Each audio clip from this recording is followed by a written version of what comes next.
Chapter का नाम है हमारा कौन सा, input tax credit. Section 16 eligibility and condition for taking ITC. Question बनता है सेक्शन 16 आईटीसी के अंदर जो शुरुआत होती है वो किसका है, तो इसका जवाब बनता है, ठीक है, मान लीजिए हमने डिपार्टमेंट से क्वेश्चन पूछा ये सेक्शन 16 किसका है, तो डिपार्टमेंट ने कहा सेक्शन 16। ओके, बेसिकली आपको दो चीजें सिखाएगा और दो चीजें समझाएगा। पहली चीज तो समझाएगा आईटीसी इनपुट टैक्स क्रेडिट के लिए कौन एलिजिबल है, ठीक है, फिल्टर कर ले तो कौन एलिजिबल नहीं है, इनएलिजिबल है। और दूसरा जो उसका मेजर पार्ट रहेगा कि वो एलिजिबल जो है, एलिजिबल पर्सन है, वो कौन सी कंडीशंस को कंप्लाई करने पर क्या कर सकेगा, आईटीसी अवेल कर सकेगा। कहने का मतलब डिपार्टमेंट ने कहा इनएलिजिबल पर्सन तो आईटीसी अवेल कर ही नहीं सकता है, लेकिन एलिजिबल भी तभी अवेल कर सकता है जब वो दी गई फॉलोइंग कंडीशंस को क्या करेगा, कंप्लाई करेगा, तो ही वो आईटीसी अवेल कर पाएगा। अगर एलिजिबल पर्सन भी कंडीशंस को कंप्लाई नहीं करता है, नहीं कर पाता है, तो ऐसी स्थिति में एलिजिबल होकर भी वो क्या नहीं कर सकेगा, आईटीसी अवेल नहीं कर सकेगा। इसे हम कहते हैं सेक्शन 16। हमने डिपार्टमेंट को कहा हमें बिल्कुल अच्छे से बात समझ में आ चुकी है। चलिए बढ़ते हैं। Every registered person shall, subject to such condition and restriction as prescribed and in manner specified in section 49, be entitled to take ITC on any supply of goods, services both to him which are used or intended to be used in course or furtherance of business, and said amount shall be credited to electronic credit ledger of such person।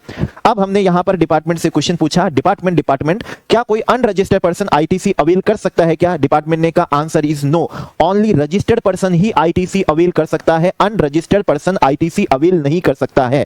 हमने यहां पर department से question पूछा, person unregistered है लेकिन liable for registration है, registration नहीं कराया लेकिन है लाइबल फॉर रजिस्ट्रेशन। मान लीजिए कि उसका टर्नओवर रजिस्ट्रेशन कराने की थ्रेशोल्ड लिमिट को क्या कर गया है, एक्सीड कर गया है। अब आप बताएं क्या ऐसा पर्सन आईटीसी अवेल कर सकता है? डिपार्टमेंट ने कहा अगेन आंसर इज नो।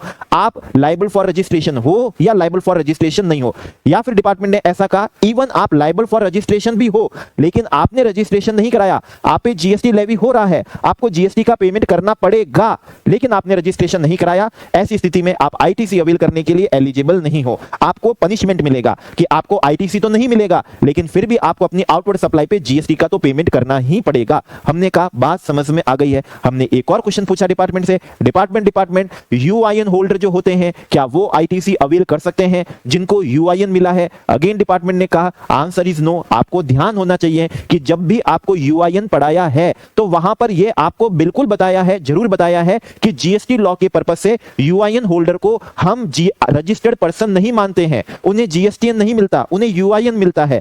तो हमने कहा क्या इसका मतलब यह समझें कि यूआईएन होल्डर भी आईटीसी अवेल नहीं कर सकते? डिपार्टमेंट ने कहा एग्जैक्टली आपको यही समझना है कि यूआईएन होल्डर भी आईटीसी अवेल नहीं कर सकते क्योंकि वो रजिस्टर्ड पर्सन नहीं है। हमने कहा बात समझ में आ गई। हमने कहा वन मोर क्वेश्चन, डिपार्टमेंट ने कहा पूछो। हमने कहा मान लीजिए हम रजिस्टर्ड हैं सेक्शन 22 से, मान लीजिए हम रजिस्टर्ड है 24 कंपलसरी से, या फिर मान लीजिए हम 25 वॉलंटरी रजिस्टर्ड हैं, तो क्या हम आईटीसी अवेल कर सकते हैं? डिपार्टमेंट ने कहा आप किस वजह से रजिस्टर्ड हो, ओके, या बिना बात ही रजिस्टर्ड हो, मतलब वॉलंटरी रजिस्टर्ड हो, डजंट मैटर, आप रजिस्टर्ड हो बस इतना काफी है आईटीसी को अवेल करने के लिए। हमने कहा बात समझ में आ चुकी है।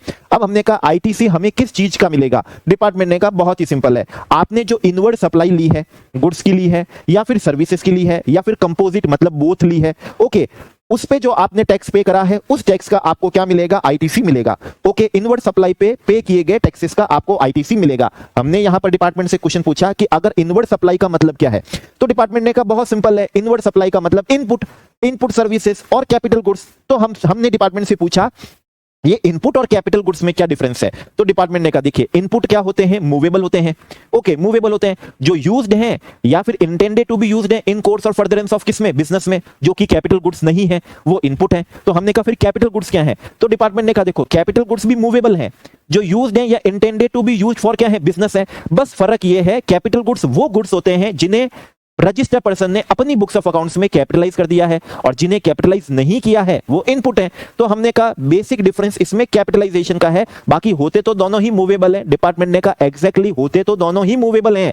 ओके, जिन्हें आप कैपिटलाइज कर देते हो वो बिकम बन जाते हैं कैपिटल गुड्स, जिन्हें नहीं कैपिटलाइज करते वो रह जाते हैं इनपुट। अब हमने डिपार्टमेंट से क्वेश्चन पूछा, डिपार्टमेंट कैपिटलाइज कर दिया लेकिन वो मूवेबल नहीं है, जैसे प्लांट एंड मशीनरीज है, ओके, तो वो तो मूवेबल नहीं है। डिपार्टमेंट ने यहां पर क्वेश्चन की तारीफ तारीफ करी और डिपार्टमेंट ने कहा very good, plant and machinery ऐसा है जो इमूवेबल होते हुए भी हम उन्हें क्या मान लेंगे, कैपिटल गुड्स मान लेंगे, और उस पे आपने कोई टैक्सेस का पेमेंट करा है तो हम उसका आपको आईटीसी दे देंगे। तो कैपिटल गुड्स का मतलब यहां पर है गुड्स, मूवेबल गुड्स जो कैपिटलाइज हैं, जो यूज्ड हैं या इंटेंडेड टू बी यूज्ड हैं बिजनेस में, इंक्लूडिंग कौन सा, प्लांट एंड मशीनरी। डिपार्टमेंट ने कहा एग्जैक्टली। हमने डिपार्टमेंट से वन मोर क्वेश्चन पूछा, डिपार्टमेंट ठीक है, खरीदते ही बिजनेस में काम लेना जरूरी है आईटीसी को अवेल करने के लिए। डिपार्टमेंट ने कहा बहुत बढ़िया, लेकिन इसका आंसर सुनिए, आंसर इज नो। ये जरूरी नहीं है कि आप उसे खरीदते ही बिजनेस में क्या कर दें, पुट टू यूज कर दें। इवन अगर आपने जो इनपुट लिया है, कैपिटल गुड्स लिया है, ठीक है, वो अगर इंटेंडेड टू बी यूज क्या है, इन कोर्स ऑफ फर्दरेंस ऑफ क्या है, बिजनेस है, तो भी हम आपको आज ही उसका क्या दे देंगे, आईटीसी दे देंगे। भले आप उसको बिजनेस में पुट टू यूज क्या करेंगे, फ्यूचर में करेंगे, लेकिन हम उसे आज ही, हम उसका आपको आज ही आईटीसी दे देंगे। हमने कहा डिपार्टमेंट अगर हमने intended to be use in course of furtherance of business बोल के आईटीसी ले लिया, लेकिन कल उसको हमने पर्सनल यूज में ले लिया तो, या फिर कल अगर वो लॉस्ट हो गया तो, कल वो अगर डिस्ट्रॉय हो गया तो, या कल हमने उसको फ्री सैंपल में बांट दिया तो, या हमने किसी को डोनेशन में दे दिया तो डिपार्टमेंट ने कहा क्वेश्चन की तारीफ, और डिपार्टमेंट ने कहा नहीं, फिर हम आपको उसका आईटीसी रिवर्स करना पड़ेगा। ठीक है, अगर आपने उसको बिजनेस में पुट टू यूज नहीं किया, वो लॉस्ट हो गया, वो डिस्ट्रॉय हो चुका है, पर्सनल यूज में क्या ले लिया, काम ले लिया, ठीक है, तो उसका आईटीसी ब्लॉक हो जाएगा। ले लिया है तो आपको उसका आईटीसी रिवर्स करना पड़ेगा। लेकिन खरीदते समय अगर आप उसे बोलोगे कि ये intended to be used in course of furtherance of business है, तो हम बिना वेट करे ही हम आपको उसका आईटीसी दे देंगे। हमने कहा ये आईटीसी हम लेंगे कहां, डिपार्टमेंट ने कहा आईटीसी हम आपका मेंटेन करेंगे। ओके, इसका डेबिट क्रेडिट आप मेंटेन नहीं करोगे, इसका डेबिट क्रेडिट हम आपका क्या करेंगे, आपका हम मेंटेन करेंगे। हमने कहा इसका मतलब हमारा आईटीसी बैलेंस क्रेडिट लेना और उसको यूटिलाइज करते हुए डेबिट करना, ये सब एंट्री आप हमारी मेंटेन करोगे। डिपार्टमेंट ने कहा एग्जैक्टली, ये आप मेंटेन नहीं करोगे अपने पास, ये हम आपका मेंटेन करेंगे अपने पास, और उसे हम करेंगे ई क्रेडिट लेजर से। और जब भी आईटीसी मिलेगा तो इस लेजर को हम क्रेडिटेड कर देंगे, क्योंकि हम मेंटेन कर रहे हैं। तो आईटीसी अगर आपको मिल रहा है तो हमारे लिए तो लायबिलिटी है, जैसे बैंक अकाउंट होता है, ओके, तो जमा कराने पे क्रेडिट होता है, उसी तरीके से आईटीसी का अवेलमेंट होगा तो ई क्रेडिट लेजर क्या हो जाएगा, आपका क्रेडिटेड हो जाएगा। और जब भी इसका यूटिलाइजेशन होगा या इसमें से रिफंड होगा तो इसको हम क्या कर देंगे, डेबिट कर देंगे। लेकिन ये अकाउंट हम अपने पास में आपका क्या करेंगे, डेबिट क्रेडिट मेंटेन करेंगे, ई क्रेडिट किससे, लेजर से। हमने कहा बात बिल्कुल समझ में आ चुकी है। कंपोजिशन सप्लायर आईटीसी नहीं ले सकता। हमने डिपार्टमेंट से क्वेश्चन पूछा, कुछ डिपार्टमेंट मैं रजिस्टर्ड हूं, और आप ही ने कहा था रजिस्टर्ड पर्सन आईटीसी ले सकता है, लेकिन मैं रजिस्टर्ड हूं अंडर सेक्शन किसके अंदर, सेक्शन 10 में। मैं तो कंपोजिशन हूं, और सेक्शन 10 ने तो मना किया था कि कंपोजिशन सप्लायर, चाहे वो अंडर सबसेक्शन 1 और 2 वाला हो या सबसेक्शन 2A वाला हो, वहां पर तो आपने मना किया था कि वो आईटीसी अवेल नहीं कर सकता। और आप यहां पर कह रहे हैं कि every registered person ITC avail कर सकता है। तो अब मैं कौन सी बात मानूं, तो डिपार्टमेंट ने कहा याद करो वो दिन जब हमने ही सेक्शन 10 में पढ़ाया था कि अगर कोई कॉन्ट्ररी प्रोविजन हुआ, ठीक है, अगर इस एक्ट में अगर कोई कॉन्ट्ररी प्रोविजन हुआ सेक्शन 10 में लिखी गई बात से, तो फिर वो वाली बात दूसरे सेक्शन में लिखी गई बात एप्लीकेबल नहीं होगी। सेक्शन 10 उसको क्या करेगा, ओवरराइड करेगा अगर कोई कॉन्ट्ररी प्रोविजन है तो। और ये कॉन्ट्ररी हुआ, सेक्शन 10 ने मना किया और 16 ने कहा एवरी रजिस्टर्ड पर्सन, इसका मतलब कंपोजिशन सप्लायर आईटीसी अवेल नहीं कर सकता है। हमने कहा बात समझ में आ गई है। Unregistered person can't avail ITC including unregistered person liable for registration. Okay, ITC taxes paid on inward supply का मिलेगा, including tax paid on inward supply under RCM. हमने डिपार्टमेंट से क्वेश्चन पूछा, डिपार्टमेंट हमने इनवर्ड सप्लाई ली है और inward supply पे हमने टैक्स का पेमेंट भी किया है, लेकिन हमें यह जानना है कि हम एफसीएम में टैक्स का पेमेंट करें तो आईटीसी मिलेगा या आरसीएम में टैक्स का पेमेंट करें तो आईटीसी मिलेगा। डिपार्टमेंट ने कहा यह क्वेश्चन सिंपल है, डजंट मैटर कि उस पे टैक्स का पेमेंट आपके सप्लायर ने एफसीएम में करा है या आपने अंडर किस में करा है, आरसीएम में करा है, डजंट मैटर। इनवर्ड सप्लाई है, इनपुट की है, इनपुट सर्विस की है, कैपिटल गुड्स की है, मतलब यूज्ड और intended to be used in course of furtherance of क्या है, बिजनेस है। डजंट मैटर कि उस पे एफसीएम है या आरसीएम है, आप उस पे आईटीसी का क्या कर सकेंगे, अवेलमेंट कर सकेंगे। No ITC of taxes other than GST and GST cesses excise sales tax का आईटीसी नहीं मिलेगा। हमने पूछा डिपार्टमेंट से, डिपार्टमेंट हमने इनवर्ड सप्लाई ली है, ठीक है, और इनवर्ड सप्लाई पे टैक्स का पेमेंट भी करा है, और मान लीजिए उस पे टैक्स का पेमेंट हुआ है स्टेट सेल्स टैक्स का, वेट का, या सेंट्रल सेल्स टैक्स का, स्टेट एक्साइज का, सेंट्रल एक्साइज का, तो क्या इन टैक्सेस का भी हमको आईटीसी मिल जाएगा, क्योंकि वो इनपुट है हमारे, ठीक है, मैंने उसको यूज्ड और intended to be used in course of furtherance of business ही कर रहा हूं, ओके, और टैक्सेस का पेमेंट भी करा है उस पे, तो क्या आईटीसी मिलेगा। डिपार्टमेंट ने कहा आंसर इज नो, ठीक है। जीएसटी के अंदर सिर्फ जीएसटी टैक्सेस का मतलब सीजीएसटी, आईजीएसटी, यूटीजीएसटी, एसजीएसटी और जीएसटी कंपनसेशन सेस, बस इन्हीं टैक्सेस का आईटीसी मिलेगा। इसके अलावा अगर आपने कोई इनवर्ड सप्लाई पे अदर टैक्सेस का पेमेंट करा है तो अदर टैक्सेस का आपको आईटीसी नहीं मिलेगा। हमने कहा बात हमको बिल्कुल समझ में आ चुकी है। ITC input service capital goods में मिलेगा। इमीडिएट बिजनेस में यूज लेना रिक्वायर्ड नहीं है, intended to be used for business है तो भी आईटीसी मिल जाएगा। Okay, but for availing ITC personal use, ठीक है, but after availing ITC personal use में लिया तो आईटीसी पे करना होगा ब्लॉक क्रेडिट। अगर आपने उसको बाद में पर्सनल यूज में ले लिया तो आपको उसका आईटीसी रिवर्स करना पड़ेगा, ब्लॉक क्रेडिट है। Okay, presently ITC can be claimed through GSTR 3B। अब हमने डिपार्टमेंट से क्वेश्चन पूछा, डिपार्टमेंट हमारा मेंटेन आप करोगे, ई क्रेडिट लेजर मेंटेन आप करोगे, लेकिन ये आईटीसी मुझे मिलेगा कैसे मैं अवेल करूंगा? तो डिपार्टमेंट ने कहा प्रेजेंटली आप अपने जीएसटीआर 3B से, ठीक है, जीएसटीआर 3B से आईटीसी का अवेलमेंट करोगे, ठीक है, और उसकी क्रेडिट एंट्री हम अपने पास में आपके ई क्रेडिट लेजर में करेंगे। और जब आप उसको यूटिलाइजेशन करोगे जीएसटीआर 3B से पेमेंट करने में, ठीक है, तो उस ई क्रेडिट लेजर में हम डेबिट एंट्री हम करेंगे, आपके अकाउंट की हम करेंगे, लेकिन आप ही जीएसटीआर 3B से उसका अवेलमेंट करोगे और उसी जीएसटीआर 3B से उस आईटीसी का यूटिलाइजेशन आउटपुट टैक्स के पेमेंट में आप करोगे। वो डेबिट क्रेडिट एंट्री हम आपके ई क्रेडिट लेजर में हम क्या करेंगे? मेंटेन करेंगे। हमने कहा बात समझ में आ गई कि जीएसटीआर 3B से आईटीसी का क्या होता है? अवेलमेंट होता है। टीडीएस एंड टीसीएस का आईटीसी नहीं मिलता, वो ई कैश लेजर में क्रेडिट होते हैं, नॉट इनवर्ड सप्लाई। अब हमने डिपार्टमेंट से क्वेश्चन पूछा, डिपार्टमेंट जैसा कि हमें मालूम है section 51 and section 52 TDS and TCS के होते हैं। ओके, और टीडीएस और टीसीएस हमारा होता है एक सर्टेन परसेंटेज से होता है, आपके पास में डिपॉजिट होता है और उसका हमें क्रेडिट मिलता है। हमारा सवाल यह है कि वो क्रेडिट हमें कहां मिलेगा? क्या वो उसका क्रेडिट हमें ई क्रेडिट लेजर में मिलेगा या ई कैश लेजर में मिलेगा? डिपार्टमेंट ने कहा क्वेश्चन तो बड़ा बिलो लेवल का है, ठीक है ना, मतलब ये पूछने लायक नहीं था। अगर आपको 51 52 सेक्शन नंबर ध्यान है तो आपको यह भी ध्यान होगा जो टीडीएस और टीसीएस होता है वो कभी इनवर्ड सप्लाई पे नहीं होता, वो आपकी आउटवर्ड सप्लाई पे होता है। जब आप गवर्नमेंट को सप्लाई करते हो, ओके, पीएसयूज को सप्लाई करते हो, लोकल अथॉरिटी को, गवर्नमेंट एजेंसीज को, गवर्नमेंट अथॉरिटी को, बॉडी को, बोर्ड को सप्लाई करते हो, ठीक है, तो आपकी आउटवर्ड सप्लाई पे वो टीडीएस करते हैं, टैक्स डिडक्ट करते हैं जीएसटी का। ओके, और जब आप फ्लिपकार्ट के थ्रू, ईसीओ के थ्रू सप्लाई करते हो, थर्ड पार्टी ईसीओ के थ्रू, तो वो आपकी आउटवर्ड सप्लाई पे टीसीएस करते हैं। तो टीडीएस और टीसीएस ऑलवेज आउटवर्ड सप्लाई पे होता है, और जो टैक्स आउटवर्ड सप्लाई पे हुआ हो उसका आईटीसी नहीं मिलता, इसलिए टीडीएस और टीसीएस का क्रेडिट ई क्रेडिट लेजर में नहीं, डिपार्टमेंट ने कहा वो आपको ई कैश लेजर में क्या होगा? क्रेडिटेड होगा। हमने कहा बात बिल्कुल अच्छे से समझ में आ चुकी है।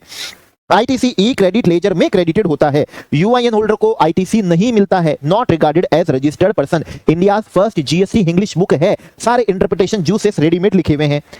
Tax paid on supply without consideration का भी आईटीसी मिलेगा। हमने डिपार्टमेंट से क्वेश्चन पूछा, अगेन डिपार्टमेंट हमने इनवर्ड सप्लाई ली है, लेकिन वो इनवर्ड सप्लाई शेड्यूल फर्स्ट वाली है, सप्लाई विदाउट कंसीडरेशन वाली है।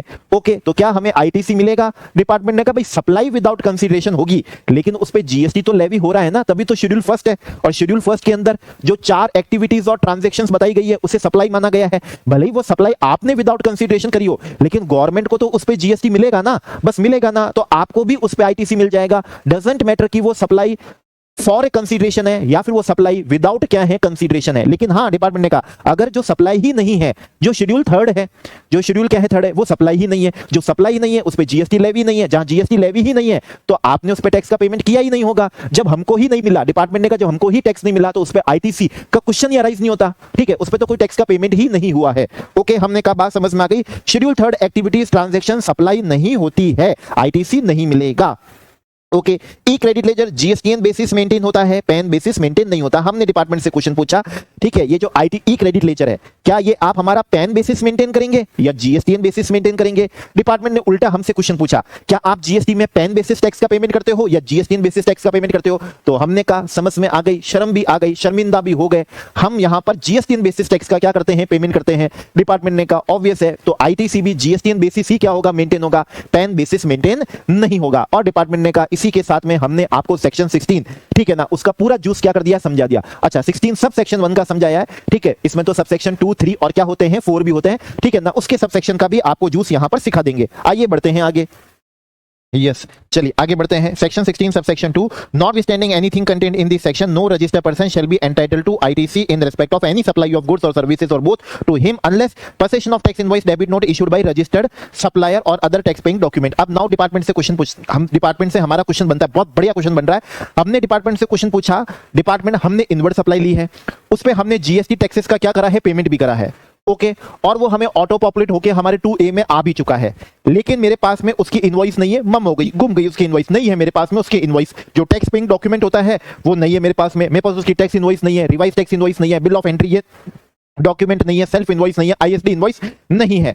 तो क्या बिना डॉक्यूमेंट के मेरे ऑटो पॉपुलेट तो हुआ है, बिल्कुल हो रहा है, ओके, कोई देखने वाला नहीं है कि मेरे पास में इनवॉइस है या नहीं है, लेकिन लॉ के हिसाब से पूछना चाह रहा हूं कि अगर मेरे पास में टैक्स पेइंग डॉक्यूमेंट पोजीशन में नहीं है, ओके, लेकिन वो 2A में मेरे को ऑटो पॉपुलेट दिख रहा है, तो क्या उसका मैं आईटीसी अवेल कर सकता हूं? डिपार्टमेंट ने कहा नहीं नहीं नहीं, उसका आईटीसी अवेल नहीं कर सकते, क्योंकि आईटीसी अवेल करने की अब हम तुम्हें कंडीशंस बता रहे हैं, और उसमें से एक कंडीशन ये भी है कि आपके पास में टैक्स पेइंग डॉक्यूमेंट होना चाहिए, ओके, आपके पास में टैक्स इनवॉइस हो जो सेक्शन 31 से इश्यू होती है, ओके, या फिर आपके पास में उसकी रिवाइज टैक्स इनवॉइस हो, चलिए आईएसडी इनवॉइस हो, जो हेड ऑफिस होता है अपनी ब्रांचेस को आईटीसी बांटने के लिए, आईटीसी बांटने के लिए, सप्लाई नहीं दे रहा, सिर्फ आईटीसी बांटने के लिए जो डॉक्यूमेंट इश्यू करता है उसे आईएसडी इनवॉइस बोलते हैं। तो आपके पास में आईएसडी इनवॉइस हो, बिल ऑफ क्या हो, एंट्री हो इंपोर्ट के केस में, या स्पेशल इकोनॉमिक जोन की यूनिट या डेवलपर से सप्लाई ली है तो उसे भी तो डीम्ड एक्सपोर्ट ही तो माना जाता है, ओके, डीम्ड इंपोर्ट हमारे लिए इंपोर्ट और उनके लिए एक्सपोर्ट माना जाता है, तो बिल ऑफ एंट्री आपके पास में होनी चाहिए, ओके। और अगर आपने किसी अनरजिस्टर्ड सप्लायर से सप्लाई ली है अंडर आरसीएम तो आपके पास में उसकी सेल्फ इनवॉइस होनी चाहिए। अगर आपके पास में ये टैक्स पेइंग डॉक्यूमेंट पोजीशन में है तभी आप आईटीसी क्या कर सकते हो, ले सकते हो, एल्स आप आईटीसी नहीं ले सकते, ओके।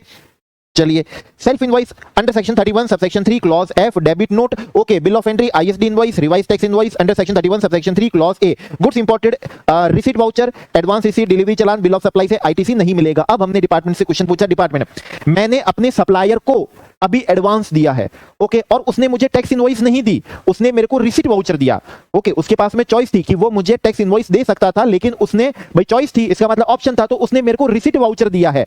क्या दिया है? रिसीट वाउचर दिया है, ओके। हो सकता है कि उसके ऊपर टाइम ऑफ सप्लाई आ भी गया हो और उसने टैक्स का पेमेंट भी कर दिया हो। मेरा सवाल आपसे ये है, क्या रिसीट वाउचर ये वो डॉक्यूमेंट है कि जिसके पोजीशन में होने से मैं आईटीसी को अवेल कर सकता हूं, ओके? क्या बिल ऑफ सप्लाई के बेसिस पे मैं आईटीसी अवेल कर सकता हूं? बिल ऑफ सप्लाई जब हम कंपोजिशन सप्लायर से सप्लाई लेते हैं, मैं कंपोजिशन में नहीं हूं, लेकिन मैंने जिससे सप्लाई ली है वो तो कंपोजिशन में है, उससे मैंने सप्लाई ली, मेरे पास में डॉक्यूमेंट है बिल ऑफ सप्लाई, मेरे पास में एक डॉक्यूमेंट है जिसका नाम है डिलीवरी चालान है। क्या इन डॉक्यूमेंट के बेस पे आईटीसी ले सकता हूं? डिपार्टमेंट ने कहा आंसर इज नो, ठीक है ना, आंसर इज नो। आप रिसीट वाउचर के डॉक्यूमेंट के बेस पे आईटीसी नहीं ले सकते। बिल ऑफ सप्लाई में तो टैक्स पेइंग डॉक्यूमेंट ही नहीं है, उस पर जीएसटी का अमाउंट मेंशन होता ही नहीं है, क्योंकि कंपोजिशन सप्लायर अपने रिसिपेंट से टैक्स चार्ज कर ही नहीं सकता है, तो आप बिल ऑफ सप्लाई के बेस पे भी आईटीसी नहीं ले सकते। और रही बात डिलीवरी चालान की, तो डिलीवरी चालान तो वो डॉक्यूमेंट होता है, इसका इशू तब होता है जब गुड्स का मूवमेंट हो अदर देन सप्लाई के लिए, ओके। तो ऑब्वियसली बात है कि डिलीवरी चालान के बेसिस पे भी आप आईटीसी नहीं ले सकते, तो आप रिसीट वाउचर, डिलीवरी चालान और बिल ऑफ सप्लाई के डॉक्यूमेंट के बेसिस पे आईटीसी का अवेल नहीं कर सकते।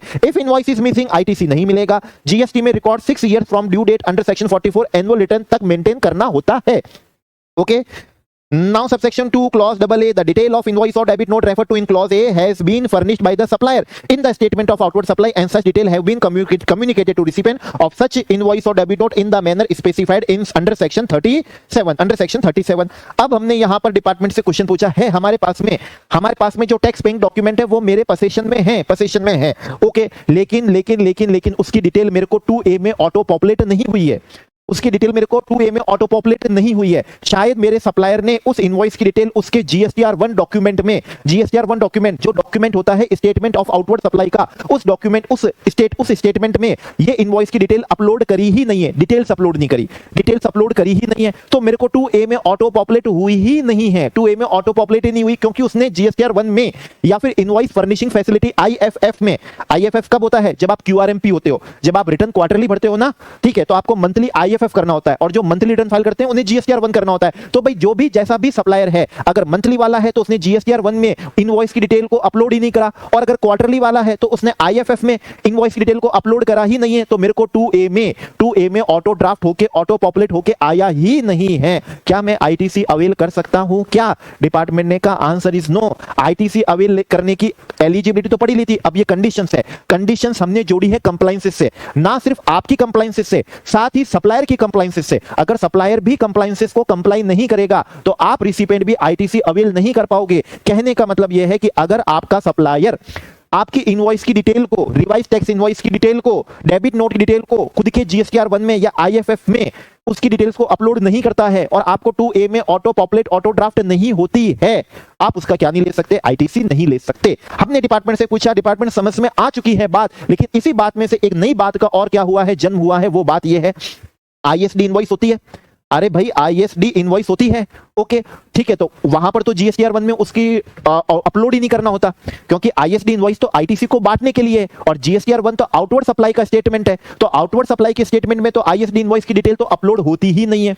बिल ऑफ एंट्री के केस में भी जीएसटीआर 1 में डिटेल्स अपलोड होती ही नहीं है। और रही बात सेल्फ इनवॉइस, जहां सप्लायर अनरजिस्टर्ड है और रिसिपेंट रजिस्टर्ड है, जहां रिसिपेंट ने खुद ने उसकी इनवॉइस बनाई है 31 सबसेक्शन 3 क्लॉज एफ के प्रोविजन से, तो इन केसेस में तो पॉसिबल ही नहीं है कि सप्लायर के जीएसटीआर 1 में उन इन डॉक्यूमेंट की डिटेल्स को अपलोड किया जा सके। तो फिर क्या ऐसी स्थिति में क्या मुझे आईटीसी नहीं मिलेगा? डिपार्टमेंट ने क्वेश्चन की बहुत प्रशंसा करी और डिपार्टमेंट ने कहा अभी जो हमने आपको रेस्ट्रिक्शन बताई थी, कंडीशंस, ये उन इनवॉइसेस के रेस्पेक्ट में है जिनकी डिटेल्स जीएसटीआर 1 में अपलोड करना क्या होता है, रिक्वायर्ड होता है। जिन डॉक्यूमेंट की डिटेल को जीएसटीआर 1 में अपलोड करना रिक्वायर्ड होता ही नहीं है, उनके रेस्पेक्ट में ये कंडीशंस एप्लीकेबल नहीं है। आप उसका आईटीसी ले सकेंगे, आप बिल ऑफ एंट्री का आईटीसी ले सकेंगे, आप रिवाइज टैक्स इनवॉइस का खुद से आईटीसी ले सकेंगे, आप आईएसडी इनवॉइस का क्या ले सकेंगे, आईटीसी ले सकेंगे। आईएसडी इनवॉइस भी ऑटो पॉपुलेट होकर आएगी, आपके 2A में आएगी, लेकिन वो कहां से आएगी? जीएसटीआर 6 से आएगी।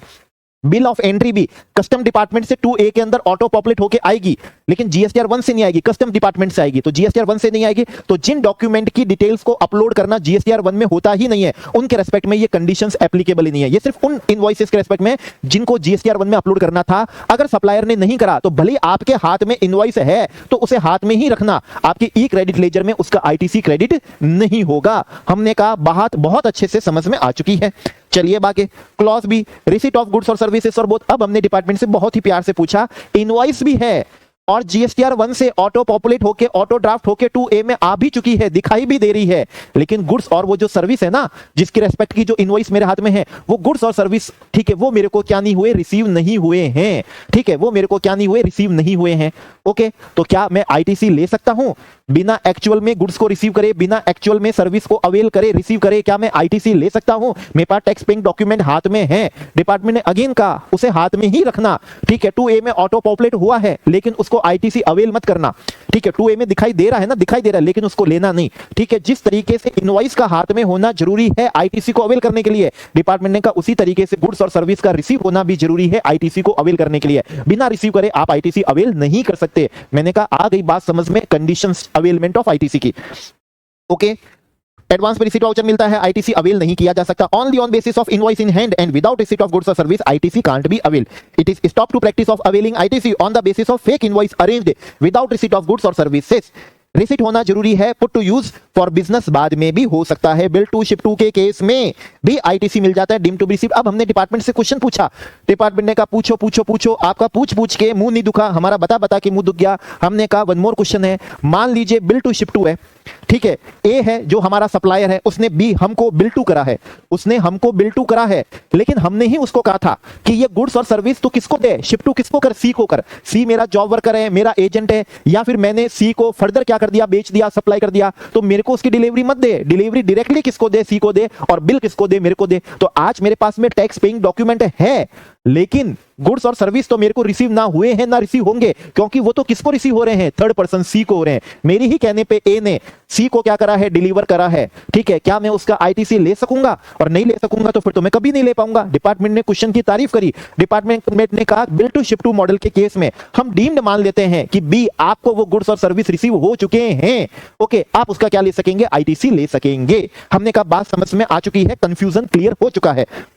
ओके, तो बिल टू शिप टू के केस में भी आईटीसी मिल जाएगा, डीम टू बी रिसीव्ड है। Invoice received by recipient but good service are delivered provided to third person, that is job worker, agent, ISD, further supply by recipient before और during transportation, ITC मिल जाएगा। Goods received without invoice, goods sent on approval return basis, ITC नहीं मिलेगा। हमने department से question पूछा, department अब मान लो कि गुड्स तो रिसीव हो चुके हैं लेकिन उसकी इनवॉइस नहीं है, क्योंकि मान लो एग्जांपल कि सामने वाले ने गुड्स सेंड करे हैं ऑन अप्रूवल और रिटर्न बेसिस पे, अप्रूव करूंगा तभी सप्लाई होगी, नहीं तो रिटर्न कर दूंगा। तो गुड्स तो मेरे को रिसीव हो गए, लेकिन साथ में तो डिलीवरी चालान आया है, टैक्स इनवॉइस नहीं है। क्या आईटीसी ले लूं? डिपार्टमेंट ने कहा क्या ले लूं, नहीं ले सकते, दोनों जरूरी है। टैक्स पेइंग डॉक्यूमेंट भी जरूरी है और गुड्स और सर्विस का रिसीव होना भी जरूरी है। अगर आपके पास में टैक्स पेइंग डॉक्यूमेंट है लेकिन गुड्स रिसीव नहीं हुए, आईटीसी नहीं ले सकते। अगर आपको गुड्स रिसीव हो गए लेकिन आपके पास में टैक्स पेइंग डॉक्यूमेंट नहीं है, तो भी आप आईटीसी नहीं ले सकते। हमने कहा बात समझ में आ चुकी है। ओके, चलिए तो आगे बढ़ते हैं। नाउ क्लॉज किस पे आते हैं, बी ए पर आते हैं। Yes, The detail of input tax credit in respect of said supply communicated to such registered person under section 38 has not been restricted। अब हमने यहाँ पर डिपार्टमेंट से क्वेश्चन पूछा, डिपार्टमेंट एक प्रैक्टिकल एक्सपीरियंस हुआ, हमने किसी सप्लायर से सप्लाई ली थी, ओके, हमारे पास में टैक्स इनवॉइस भी है, हमने तो सप्लायर को पेमेंट भी कर दिया था, सप्लाई का पेमेंट भी कर दिया। सप्लायर ने उस इनवॉइस डिटेल GSTR 1 में क्या कर दी, अपलोड भी कर दी, मेरे को 2A के अंदर क्या हो रही है, रिफ्लेक्ट भी हो रही है, लेकिन फिर भी मैं 2B से उसका ITC नहीं ले पा रहा, क्योंकि पोर्टल मेरे को बोल रहा है कि आपने जिस सप्लायर से सप्लाई ली है उससे सप्लाई लेने पे ITC क्या हो रखा है, रेस्ट्रिक्टेड हो रखा है, ओके, सेक्शन 38 से। तो ये क्या हो रखा है, बाकी सब चीजें हैं, मेरे को गुड्स भी रिसीव हो गए, टैक्स इनवॉइस भी है, ऑटो पॉपुलेट भी हो चुका है, ओके, फिर भी मेरे को ITC क्यों नहीं मिल रहा। तो डिपार्टमेंट ने यहां पर कहा, ये बात आपकी बिल्कुल सही है, आपको बिल्कुल ऐसा प्रैक्टिकल एक्सपीरियंस हो सकता है। एक्चुअली में ऐसा इसलिए हो रहा है, पहले ये हमारे पास में ऐसी पावर नहीं थी कि हम ITC किसी का क्या कर सके, रोक सके, ओके, लेकिन हमने सेक्शन 38 में सब सेक्शन 2 से अब हमने क्या कर दिया, सेक्शन से ये पावर कर दी कि हम ITC रोक सकते हैं रिसिपेंट का। हमने कहा ऐसे कैसे रोक सकते हो, ठीक है, मेरी क्या फॉल्ट है। डिपार्टमेंट ने कहा देखो बात समझो, आप फॉल्ट आपकी नहीं है, ज्यादा डिस्कशन इस बात पे हो नहीं सकता, फॉल्ट आपकी नहीं है, फॉल्ट है जिस सप्लायर से आपने क्या ली है, सप्लाई ली है, वो फॉल्टी सप्लायर है, ओके। वो क्या करता है, जितनी वो क्या करता है, डिटेल बताता है आउटवर्ड स्टेटमेंट GSTR 1 में, ठीक है, लेकिन रिटर्न के अंदर टैक्स क्या करता है, कम पे करता है, रिटर्न के अंदर टैक्स कम पे करता है, और GSTR 1 से अपनी लायबिलिटी ज्यादा बताता है, और 3B से क्या करता है, कम पे करता है। जेन्युइन केस भी हो सकता है, हम ये मना नहीं कर रहे, लेकिन ऐसा हमको फाइंड आउट हो रहा है। ऐसा भी हो सकता है जितना उसको ऑटो पॉपुलेट होके आता है, जितना ITC उसको ऑटो पॉपुलेट होके आता है, वो उससे ज्यादा ITC क्या कर रहा है, अवेल कर रहा है, ओके, उससे ज्यादा अमाउंट का ITC क्या कर रहा है, अवेल कर रहा है। तो ऐसी केस में गवर्नमेंट ने हमको समझाया कि हमने सेक्शन से पावर बना दी है, किसके साथ करेंगे, किस केस में करेंगे, कितना अमाउंट का डिफरेंस होगा, ठीक है ना, कितना प्रोपोर्शन परसेंटेज का डिफरेंस होगा, उसके लिए हम रूल्स बना देंगे और रूल से करेंगे। लेकिन आपको यह समझना जरूरी है कि अगर ऐसे सप्लायर से आपका पाला पड़ गया कि जिससे सप्लाई लेने पे हमने रिसिपेंट का ITC रेस्ट्रिक्ट कर रखा है, तो फिर भले आपको वो सप्लाई रिसीव भी हो गई हो, ओके, और आपके पास में उसके टैक्स इनवॉइस भी हो, ऑटो पॉपुलेट भी हो के आ रही हो, लेकिन अगर 38 से रेस्ट्रिक्टेड है तो फिर आप उसका ITC अवेल नहीं करोगे, आपको उसका ITC क्या नहीं करना है, अवेल नहीं करना है, ओके। तो हमने कहा अच्छा बात समझ में आ गई है, मतलब फॉल्टी लोगों से क्या नहीं करना है, संबंध नहीं रखने हैं। डिपार्टमेंट ने कहा एग्जैक्टली आप इसको ऐसा ही समझ सकते हैं, ओके। तो बेसिकली रेस्ट्रिक्शन लगाई हमने आप पे है, लेकिन हमको चाबी कसनी किसकी है, सप्लायर की है। अगर जब आपको मालूम पड़ेगा कि उससे सप्लाई लेने पे ITC का अवेलमेंट हो ही नहीं सकेगा, तो आप क्या करोगे, आप रिजेक्ट कर दोगे, ऐसे को नेगलेक्ट कर दोगे। तो बस इसीलिए हमने ये सेक्शन में 38 सब सेक्शन 2 में हमने ऐसा कर दिया है। तो अगर ऐसा हो गया तो फिर आप उसका ITC नहीं ले पाओगे। हमने कहा ठीक है, अब ये बात समझ में आ गई है। Subject to section 41, the tax charge in respect of such supply has been actually paid to government either in cash or through utilization of ITC admissible in respect of said supply। अब हमने department से question पूछा। अब department देखो, सुनो मेरी बात सुनना, मैं एलिजिबल भी हूं, मेरे पास में टैक्स इनवॉइस भी है, समझना, मेरे को गुड्स और सर्विस रिसीव भी हो चुके हैं, ऑटो पॉपुलेट भी हो चुके हैं, ऑटो ड्राफ्ट भी हो चुका है, और सेक्शन 38 से उस सप्लायर से सप्लाई लेने पे ITC रेस्ट्रिक्ट भी नहीं है, ITC रेस्ट्रिक्ट भी नहीं है, ओके। अब मेरा ये है, अगर मान लीजिए सप्लायर गवर्नमेंट को टैक्स का पेमेंट ही नहीं करे तो ठीक है ना, बाकी सारी चीजें तो सही हो गई है, लेकिन मेन बात तो यही है ना, ITC क्या है, आपको जो टैक्स मिला गवर्नमेंट को उसी का ITC है। अब बाकी सारी चीजें हो गई, ऑटो पॉपुलेट भी हो गया, उसने GSTR 1 में डिटेल भी दे दी, मेरे को सप्लाई रिसीव भी हो गई, मेरे पास टैक्स इनवॉइस भी है, मैं रजिस्टर्ड पर्सन भी हूं, intended to be used for क्या है, बिजनेस है, सब कुछ सही है, और कोई ITC उसका रेस्ट्रिक्टेड भी नहीं है। लेकिन अगर मान लीजिए वो किसी पर्टिकुलर सप्लाई का पेमेंट नहीं करता है सरकार को, तो क्या मुझको ITC मिलेगा? डिपार्टमेंट ने कहा जिस तरीके से तुम पूछ रहे हो उस तरीके से हमें ऐसा लग रहा है कि तुमको खुद को फील हो रहा है कि ITC तो मिलना नहीं चाहिए। तो डिपार्टमेंट ने कहा नहीं मिलेगा ITC। अगर हमको ही टैक्स नहीं मिलेगा तो तुमको ITC मिल कैसे जाएगा? और ITC का मिलने का ही मतलब ये होता है कि इनवर्ड सप्लाई पे जो गवर्नमेंट को टैक्स पे करके आए हो, ठीक है ना, उसका क्या करना, क्रेडिट लेना। अगर गवर्नमेंट के पास ही टैक्स नहीं पहुंचा तो आपको क्रेडिट कैसे मिलेगा? तो हमने कहा ये बात ठीक है, समझ में आ गई कि ITC नहीं मिलेगा। लेकिन इसका एक और क्वेश्चन है, ठीक है, मेरे को भी मान लीजिए सेम तारीख को अपना रिटर्न फाइल करना है, उसको भी सेम तारीख को ही रिटर्न क्या करना है, फाइल करना है। अब वो सेम तारीख को अपना टैक्स का पेमेंट करेगा नहीं करेगा, हो सकता है कि वो तो रिटर्न लेट फाइल करे, एक दिन 2 दिन बाद में, और मेरे को तो ड्यू डेट पे रिटर्न फाइल करना है, और रिटर्न फाइल करके ITC को यूटिलाइज करना है टैक्स का पेमेंट करने के लिए। ओके, हो सकता है वो 1 दिन बाद रिटर्न फाइल करे, 2 दिन बाद फाइल करे। अब मेरे को तो ये मालूम भी नहीं है कि वो टैक्स का पेमेंट करेगा या वो टैक्स का पेमेंट नहीं करेगा। चलो मैं तो मान के चलता हूं वो तो करेगा ही करेगा, ठीक है भाई। इनवॉइस इशू करी है, GSTR 1 में डिटेल दी है, उसकी आउटपुट लायबिलिटी बनी है, ओके, तो वो तो क्या करेगा ही करेगा। मान लीजिए वो 2 दिन बाद रिटर्न फाइल कर रहा है और मेरे को ऑटो पॉपुलेट होकर आ रहा है, मैं ITC को यूज करना चाह रहा हूं, और आप कह रहे हो जब तक वो टैक्स का पेमेंट नहीं करेगा आप ITC ले नहीं सकते। तो डिपार्टमेंट ने कहा समझ में आ गई बात, इस बात को अपन टेकल कर लेते, सेटल कर लेते। एक काम करो, तुम्हारे पास में 2A में ऑटो पॉपुलेट होकर आ गया ना, आप ले लो ITC, प्रोविजनल ले लो, प्रोविजनल ले लो, फाइनली तब होगा जब वो टैक्स का पेमेंट कर देगा रिटर्न फाइल करके। रिटर्न से ही तो टैक्स का पेमेंट होता है, रिटर्न फाइल नहीं करेगा तो इसका मतलब वो टैक्स का पेमेंट नहीं कर रहा है।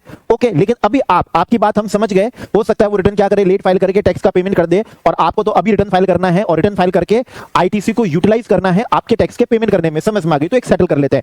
आप प्रोविजनल ले लो, इसको आप ले लो, इसको यूटिलाइज भी कर लो, आउटपुट टैक्स के पेमेंट में इसको काम भी ले लो, लेकिन ये प्रोविजनल है। कल वो अपना रिटर्न फाइल कर देगा, टैक्स का पेमेंट कर देगा, तो कोई दिक्कत ही नहीं है, ना आपको है, ना उसको है, ना हमको है। लेकिन हाँ, कल अगर उसने रिटर्न फाइल नहीं करा और रिटर्न फाइल नहीं करके टैक्स का पेमेंट नहीं किया, ठीक है, तो आपने जो आईटीसी क्या कर रखा है, ले रखा है ना, इस आईटीसी को फिर आपको क्या करना पड़ेगा, रिवर्स करना पड़ेगा।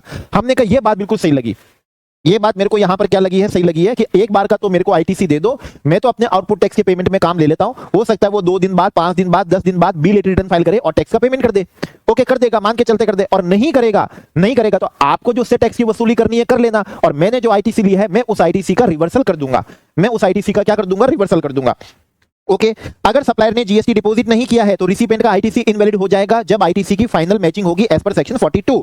Provisional ITC under GSTR 3B से मिल जाएगा and self assess output tax के पेमेंट में यूटिलाइज कर सकेंगे, बट आईटीसी फाइनली कंफर्म्ड तभी होगा जब गवर्नमेंट को टैक्स डिपॉजिट हो जाएगा।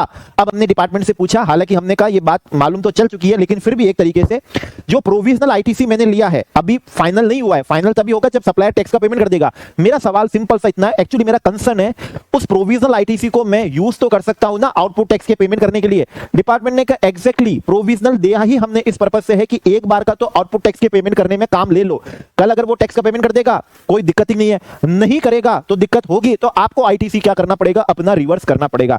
हमने कहा समझ में आ गई बात, प्रोविजनल आईटीसी को भी मैं आउटपुट टैक्स के पेमेंट में क्या ले सकता हूं, काम में ले सकता हूं। If supplier has not paid the tax to government, जो भी आईटीसी लिया है रिसिपेंट की आउटपुट टैक्स लायबिलिटी में विद इंटरेस्ट ऐड हो जाएगा, आईटीसी का बैलेंस रिड्यूस नहीं होगा, आउटपुट टैक्स लायबिलिटी में ऐड कर दिया जाएगा। Okay, self assess provisional ITC लेने के लिए भी रिसीट ऑफ गुड्स क्या है, जरूरी है। ओके, चलिए अब इससे related yes, Rule 37A, reversal of input tax credit in case of non-payment of tax by supplier and re-availment thereof, where the input tax credit has been availed by registered person in the return GSTR 3B for a tax period in respect of which invoice or debit note, the details of which have been furnished by the supplier in the statement of outward supply in form GSTR 1 or using IFF, but the return form GSTR 3B for the tax period corresponding to said statement of outward supply has not been furnished by the supplier till the 30th September following the end of financial year in which the input tax credit in respect of invoice or debit note has been availed, the said amount of input tax credit shall be reversed by the said registered person while furnishing return in GSTR 3B on or before the 30th day of November following the end of financial year। अब हमने department से question पूछा, department मैंने तो provisional ITC ले लिया क्योंकि मेरे को ऑटो पॉपुलेट होके आ गया, सप्लाई रिसीव हो चुकी है, मेरे पास में टैक्स इनवॉइस पोजीशन में है और 38 से आईटीसी रेस्ट्रिक्टेड भी नहीं है, लेकिन सप्लायर ने टैक्स का क्या नहीं करा, पेमेंट नहीं करा, ठीक है ना, वेट कर रहा हूं, नहीं करा। अब क्या होगा, और आप भी कब तक वेट करोगे और कब मेरे को कहोगे कि अब आईटीसी रिवर्स कर दो। तो डिपार्टमेंट ने क्वेश्चन की बहुत प्रशंसा करी, डिपार्टमेंट ने कहा बिल्कुल प्रैक्टिकल है, हमने दे तो दिया लेकिन जब तक वो पेमेंट नहीं करेगा आपका आईटीसी फाइनल नहीं होगा। तो ये बात तो बिल्कुल रीजनेबल है कि हम भी कब तक वेट करेंगे कि वो टैक्स का पेमेंट कर दे। ओके, और नहीं करेगा तो उसके बाद हम आपको कहेंगे रिवर्स करो, तो वो कब तक है। तो डिपार्टमेंट ने कहा सुनो, इसके लिए एक डेट हम तय कर देते हैं 30th सितंबर फॉलोइंग फाइनेंशियल ईयर। भाई जिस भी ईयर का इनवॉइस है, जिस भी ईयर का डेबिट नोट है, उसके अगले साल का 30 सितंबर अगले साल आएगा। अगर 30 सितंबर तक अगर सप्लायर अपना जीएसटीआर 3B फाइल करके पेमेंट कर देता है, 3B से पेमेंट होता है, पेमेंट कर देता है, तो सारी प्रॉब्लम ही सॉल्व हो गई है, सारी प्रॉब्लम सॉल्व हो गई। लेकिन अगर 30 सितंबर तक भी उसने रिटर्न फाइल नहीं करा, उसका मतलब उस पे टैक्स का पेमेंट नहीं करा, तो उसके साथ जो करेंगे वो अलग है। अभी तो आईटीसी की बात है, अब आपको अपना आईटीसी क्या करना पड़ेगा, रिवर्स करना पड़ेगा। आप अपना अगला जीएसटीआर 3B फाइल करोगे, आपको अपना आईटीसी क्या करना पड़ेगा, रिवर्स करना पड़ेगा और 30 नवंबर तक करना पड़ेगा। वो अगर 30 सितंबर तक कर देता है तब तो इश्यू ही नहीं है, लेकिन अगर उसने 30 सितंबर तक नहीं करा तो हम आपको अक्टूबर नवंबर 30 नवंबर दे रहे हैं, ठीक है ना। आप अपना जीएसटीआर 3B फाइल करके आप अपने आईटीसी को क्या कर लीजिएगा, रिवर्स कर लीजिएगा। ओके, हमने कहा समझ में आ गई ये बात, मतलब आप 30 सितंबर तक वेट करोगे, मतलब मुझे भी 30 सितंबर तक वेट करना है। ओके, और नहीं करा तो मेरे को 30 नवंबर तक आईटीसी का रिवर्सल कर लेना है। इसका मतलब अगर साल 24 और 25 है, इनवॉइस 24-25 की है, तो अगर वो 30 सितंबर 2025 तक रिटर्न फाइल कर देता है GSTR 3B, तब तो कोई प्रॉब्लम ही नहीं है। और नहीं करा तो फिर मेरे को 30 नवंबर 2025 तक GSTR 3B फाइल करके आईटीसी का क्या करना पड़ेगा, रिवर्सल करना पड़ेगा। मैंने डिपार्टमेंट से पूछा, ठीक है ना, कुछ इंटरेस्ट भी पे करना है क्या? डिपार्टमेंट ने कहा प्रशंसा खूब करी, डिपार्टमेंट ने कहा प्रेजेंस ऑफ माइंड शानदार है, नहीं तुम आईटीसी का क्या कर लेना, रिवर्सल कर लेना, कोई ब्याज कुछ भी नहीं है, आईटीसी का रिवर्सल कर लेना।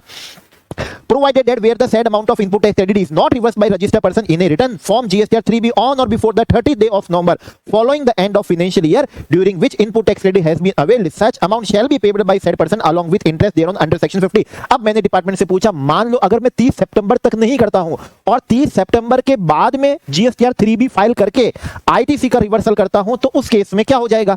ठीक है भाई, 30 सितंबर 30 नवंबर 30 नवंबर, अगर 30 नवंबर तक नहीं करा और 30 नवंबर के बाद में करा रिवर्सल, ठीक है, आप ये थोड़ी कह रहे हो कि 30 नवंबर के बाद नहीं कर सकते, आपने कहा 30 नवंबर तक कर देना, मैं ये कह रहा हूं 30 नवंबर के बाद में करा तो उसका कॉन्सिक्वेंस क्या होगा? डिपार्टमेंट ने प्रशंसा करी, डिपार्टमेंट ने कहा इंटरप्रिटेशन बढ़िया है, अंडरस्टैंडिंग सही है कि 30 नवंबर के बाद में भी कर सकते हो, और ये भी बहुत बढ़िया बात है कि आपने जानना चाहा कि उस केस में क्या होगा, तो सुनो, उस केस में ब्याज लगेगा, सेक्शन 50 है ना, ठीक है ना, तो बस उसका क्या लगेगा? ब्याज लगेगा। तो 30 नवंबर तक कर दोगे तो कोई ब्याज नहीं लगेगा, जो लिया है उसको रिवर्स कर दो, और 30 नवंबर तक नहीं करोगे, उसके बाद में GSTR 3B से रिवर्स करोगे तो फिर आपको ITC भी तो रिवर्स करना ही पड़ेगा और साथ में आपके ब्याज भी लगेगा अंडर सेक्शन कौन सा वाला? 50 वाला। Okay, provided further that where the said supplier subsequently furnishes the return in form GSTR 3B for the said tax period, the said registered person may re-avail the amount of such credit in the return in form GSTR 3B for a tax period thereafter। अब हमने department से question पूछा, हमने कहा last, इस sequence में last, ठीक है ना, मान लो भाई 30 सितंबर तक उसने GSTR 3B फाइल नहीं करा, पर मेरे को जितना समझ है, ये मुझे मालूम है कि 3 साल तक रिटर्न फाइल हो सकते हैं अब GST में भी। तो अब मन में ये फीलिंग्स भावना आ रही है कि मान लो अगर वो 30 सितंबर के बाद में और मेरे ITC रिवर्स करने के बाद में, मैंने भी ITC रिवर्स कर दिया और उसने 30 सितंबर के बाद में GSTR 3B फाइल करके उस पे पेमेंट ऑफ क्या कर दिया? टैक्स कर दिया, उसने उस पे क्या कर दिया? पेमेंट ऑफ टैक्स कर दिया, तो क्या मुझे जो रिवर्स करा हुआ ITC दोबारा मिल जाएगा? क्या दोबारा मिल जाएगा? डिपार्टमेंट ने कहा क्यों नहीं मिलेगा, अगर हमें हमारा टैक्स मिल जाएगा तो तुम्हें तुम्हारा ITC भी क्या करेगा? मिल जाएगा, हम देंगे तुमको ITC। तो अगर वो 30 सितंबर के बाद में जब भी GSTR 3B फाइल करके अपना टैक्स का पेमेंट कर देता है और हमें टैक्स मिल जाता है, हमें ब्याज सहित मिल ही जाएगा, हम भी तुम्हें क्या दे देंगे? ITC दे देंगे, ITC दे देंगे, ब्याज नहीं देंगे, ठीक है ना, ITC क्या कर देंगे? दे देंगे। हमने कहा बात समझ में आ गई है, अच्छे से बिल्कुल बात समझ में आ चुकी है। तो 30 सितंबर तक वो नहीं करेगा तो मुझे 30 नवंबर तक करना है, 30 नवंबर के बाद में करूंगा तो ब्याज लगेगा, और वो अगर 30 सितंबर के बाद में कर देगा तो मुझे दोबारा ITC मिल जाएगा। डिपार्टमेंट ने कहा एग्जैक्टली, ठीक है, okay. Furnishing of return under section 39। अब हमने डिपार्टमेंट से कहा चलो ठीक है, उसने टैक्स का क्या कर दिया? मान के चलो पेमेंट भी कर दिया, सब कुछ सही है, सब कुछ सही है, ठीक है, लेकिन मेरे बिना रिटर्न फाइल करे भी मुझे ITC कैसे मिल जाएगा? तो एक कंडीशन तो ये भी होनी चाहिए भाई, ITC तो 3B तो लूंगा, GSTR 2 तो अब रहा नहीं, ठीक है, GSTR 2 तो रहा नहीं, तो GSTR 3B से ही क्या करना होता है? ITC लेना होता है। तो इस अगर मैं 3B ही फाइल नहीं करूं तो आप मेरे को दे भी कैसे दोगे? मैं तो आपकी समझ रहा हूं कि आप दे भी कैसे दोगे। ओके, मतलब मेरे को टैक्स इनवॉइस भी है, मेरे पास सप्लाई भी रिसीव हो गई, रेस्ट्रिक्टेड भी नहीं है, और उसने मान लो टैक्स का पेमेंट भी क्या है? कर दिया है, टैक्स का पेमेंट भी कर दिया, सब कुछ सही है, मैं तो एलिजिबल भी हूं, इंटेंडेड टू बी यूज भी है, लेकिन मेरा ये आपसे कहना है कि मैं भी जब तक अपना फाइल नहीं करूं, उसकी बातें खूब हो गई, उसने GSTR 1 फाइल कराओ तो मेरे को ऑटो पॉपुलेट होगा, उससे खरीदने पर रेस्ट्रिक्टेड, उसकी बातें खूब हो गई। अब मेरी भी तो खुद बात, अगर मैं ही कंप्लायंस नहीं करूं, 3B फाइल नहीं करूं, तो आप भी मेरे को दे कैसे दोगे? क्योंकि मिलता तो 3B के थ्रू ही है। तो डिपार्टमेंट ने कहा तुम समझ ही चुके हो बात को, तो ये भी एक कंडीशन है कि आप अपना GSTR 3B फाइल नहीं करोगे तो ITC नहीं मिलेगा, या समझो 3B फाइल करने से ही आपको क्या मिलेगा? ITC मिलेगा। हमने कहा समझ में आ गई बात। रिसिपिएंट जब रिटर्न फाइल करेगा तब ही उसे ITC मिलेगा, GSTR 3B फाइल करने पे ही ITC की मैचिंग होगी, where supplier is also registered. Okay, provided that where the goods against an invoice are received in lots or installment, registered person shall be entitled to take credit upon receipt of last lot or installment। अब हमने यहां पर department से question पूछा है और कहा department tax invoice है, टैक्स इनवॉइस मेरे पास में 1 लाख यूनिट की है, 2A में ऑटो पॉपुलेट होके भी आ चुकी है, सप्लायर ने GSTR 1 में उस 1 लाख की यूनिट की डिटेल्स, वैल्यू, टैक्स सब कुछ अपलोड कर दिया है, उस पे उसने टैक्स का पेमेंट भी कर दिया है। मेरे को अभी 10,000 क्वांटिटी रिसीव हुई है, लॉट्स में रिसीव हो रहे हैं, 10,000 करके 10 लॉट रिसीव होंगे, तब 1 लाख यूनिट क्या होगी? रिसीव होगी, और हर लॉट के साथ में वो क्या कर रहा है? डिलीवरी चालान भेज रहा है 10,000 यूनिट का।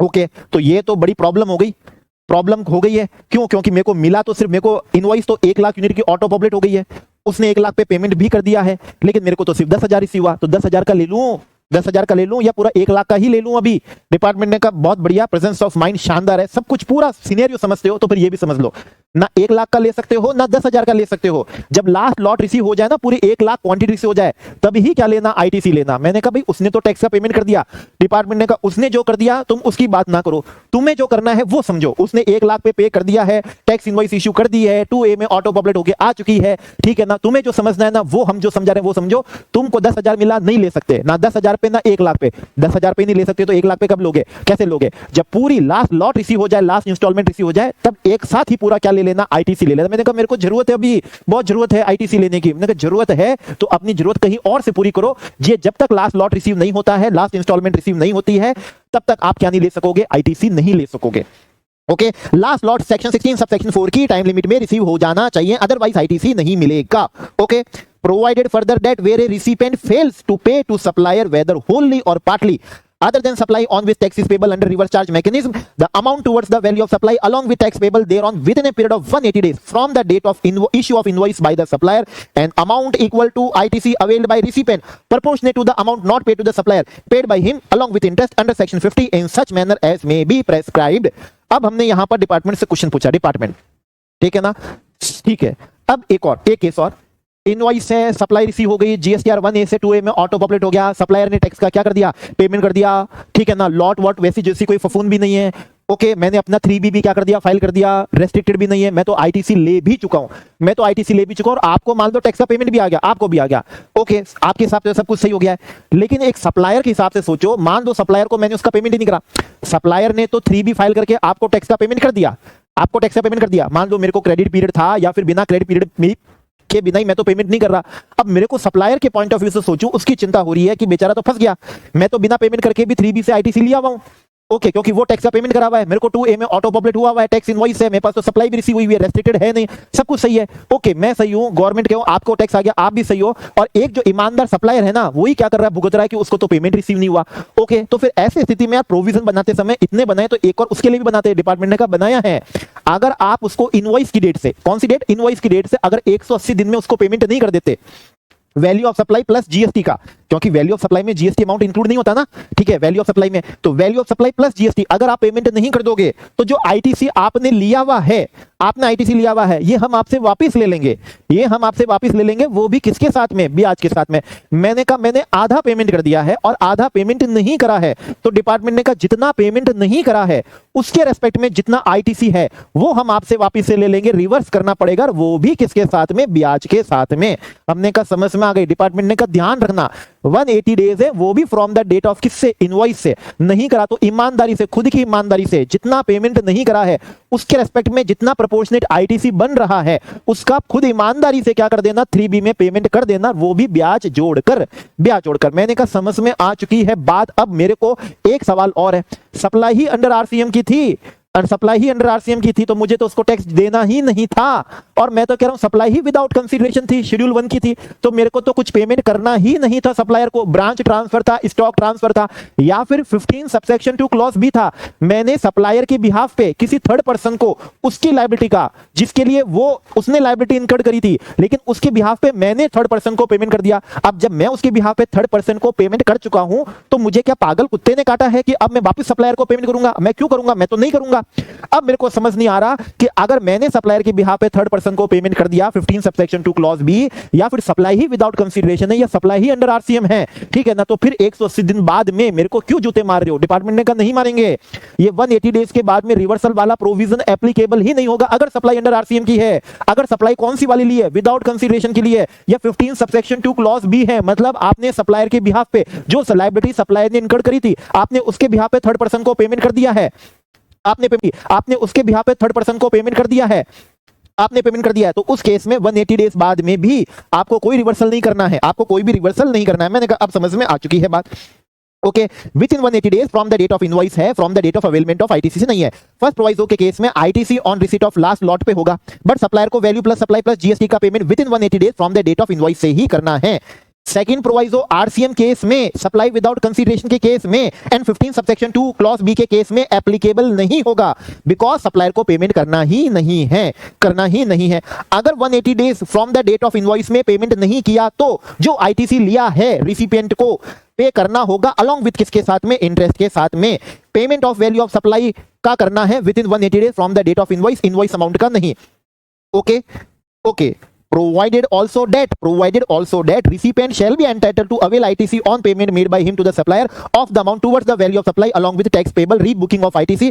क्रेडिट सिर्फ जीएसटी का मिलेगा, इंटरेस्ट जो पे किया उसका क्रेडिट नहीं मिलेगा। मैंने डिपार्टमेंट से कहा देखो जैसा आपने कहा था ना कि 30 सितंबर तक उसने रिटर्न फाइल नहीं करा, तो आपने मेरे से आईटीसी रिवर्स करवा लिया था, लेकिन फिर यह भी कहा था कि मेरे रिवर्स करने के बाद में अगर वो अपना रिटर्न फाइल करके पेमेंट ऑफ टैक्स कर देता है तो मुझे दोबारा आईटीसी मिल जाएगा।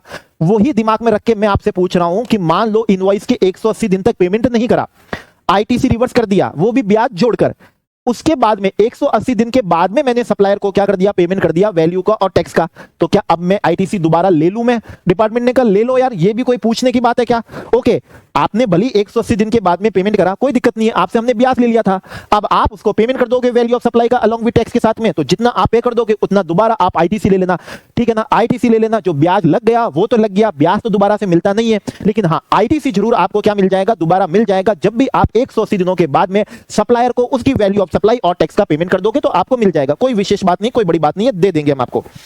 Okay, Section 16 subsection 3 register person if claim depreciation on tax component of cost of capital goods and plant machinery ITC on said tax component shall not be allowed। मैंने department से पूछा, डिपार्टमेंट क्वेश्चन बड़ा simple है, income tax पढ़कर आया हूं। Section 43 clause 1 explanation 9 में कहा था अगर आप टैक्स कंपोनेंट का आईटीसी लेते हो, उन्होंने कहा था अगर आप टैक्स कंपोनेंट का आईटीसी लेते हो तो पीजीबीपी में वो एक्चुअल कॉस्ट का पार्ट नहीं बनेगा, उतना अमाउंट जितने अमाउंट का आईटीसी ले लिया, डेप्रिसिएशन नहीं मिलेगा, डिडक्शन नहीं मिलेगी, अलाउंस नहीं मिलेगी। ओके, अब मैंने थोड़ा सा ऐसे घुमा के पूछा, मैं ये कह रहा हूं मान लो मैंने जो टैक्स पे करा है उसको एक्चुअल कॉस्ट में जोड़ लिया और मैं उस पे डेप्रिसिएशन क्लेम कर रहा हूं, तो क्या मुझे आईटीसी मिल सकेगा? डिपार्टमेंट ने कहा यार म्यूचुअली एक्सक्लूसिव है। इनकम टैक्स ने क्या कहा, आईटीसी लोगे तो एक्चुअल कॉस्ट का पार्ट नहीं बनेगा, डेप्रिसिएशन नहीं मिलेगा, ये उन्होंने कहा। हम ये कहते हैं कि डेप्रिसिएशन लोगे, टैक्स कंपोनेंट का डेप्रिसिएशन लोगे, एक्चुअल कॉस्ट कैसा मानोगे, तो हम उसका आईटीसी नहीं देंगे। उन्होंने अपनी बात बोली, हमने आप अपनी बात बोली, और तुम एक बात समझो म्यूचुअली एक्सक्लूसिव है, आईटीसी ले लो या फिर डेप्रिसिएशन ले लो। ओके, हमने कहा बात समझ में आ चुकी है। ओके, तो डिपार्टमेंट ने कहा आ गई है, तो कंडीशन का last subsection 16 subsection 4 time limit for booking of ITC register person shall not be entitled to avail ITC in respect of any invoice और debit note for supply of goods और service और both after the 30th day of November following the end of financial year to which invoice or debit note pertains or furnishing of relevant annual return whichever is earlier। मैंने department से कहा department okay, मान लीजिए कोई ITC लेना मैं ही क्या कर गया था, भूल गया था, मेरे पास इनवॉइस भी थी, सप्लायर ने टैक्स का पेमेंट भी कर दिया था, मेरे को ऑटो पॉपुलेट होके भी आ चुका था, ओके, पर क्वेश्चन बनाने के लिए मान लो मेरे को उस समय सप्लाई रिसीव नहीं हुई, ऑटो पॉपुलेट हो गया था 2A में, क्योंकि उसने GSTR 1 में डिटेल डाल दी थी, उसने उस पर टैक्स का क्या कर दिया, पेमेंट भी कर दिया है। ओके, लेकिन मेरे को सप्लाई रिसीव नहीं हुई तो मैंने उस समय आईटीसी नहीं लिया, बाद में सप्लाई रिसीव हो गई लेकिन मैं आईटीसी लेना भूल गया उसका, क्योंकि बात पुरानी हो गई थी, मैं भूल गया।